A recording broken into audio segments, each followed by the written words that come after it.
In this lesson, we'll explore how we can use HTML comments to essentially hide comments that we wish to embed within our page or deactivate pieces of our HTML code.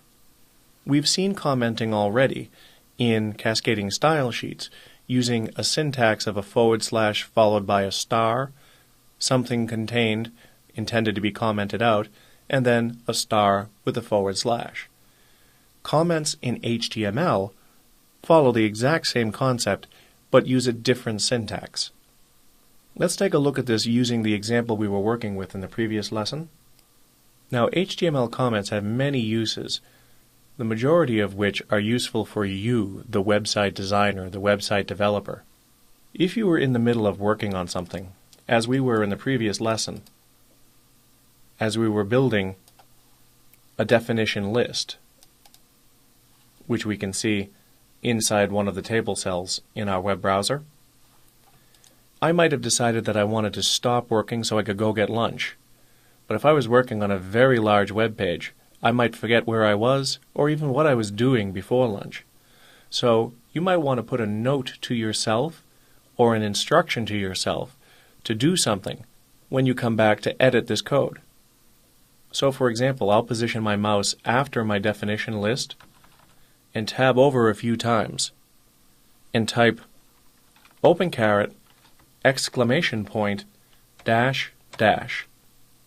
This is the opening syntax of an HTML comment.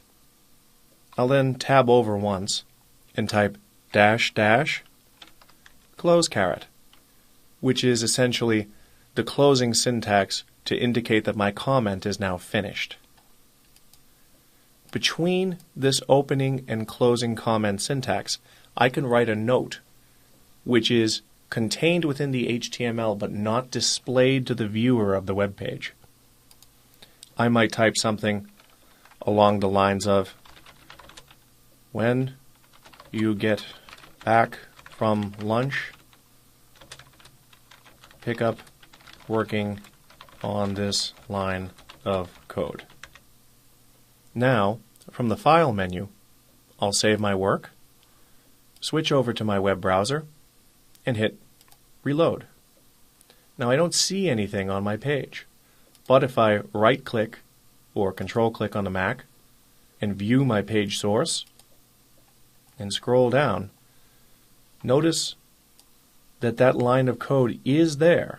It is present inside the HTML of the web page, but it is not being displayed to the viewer. Before you would push your code out to a website, you might, and I would suggest you come back in and delete your comments so that you don't have messages that you don't want to be seen out there just because someone doesn't see them displayed in the web page. Doesn't mean somebody savvy like yourself who knows HTML won't read them when they view the source of your website. Another use for HTML comments is deactivating blocks of code. I'm going to take out this text by positioning my mouse after the sentence and just hitting the delete key to remove this when you get back from lunch statement, but leave the syntax of my comment in place.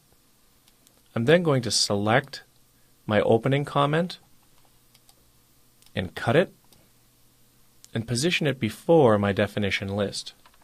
Tab over a few times and paste it. The closing comment is already after the closing definition list tag, so I'll just delete some of that extra space and tab that comment over. I'll now save my work, switch over to my web browser and hit refresh. Notice that the HTML is now essentially deactivated. As you're editing your HTML files, you may create code, but you're not sure that you want to have it in your file when you publish it out to your live web server, but you're not sure you want to delete it either. It's much easier to deactivate code and delete it later than to delete it now and wish you had it back again later on. So comments can help you essentially turn pieces of your web page code off, delete them if you don't need them later, or turn them back on if you need them now.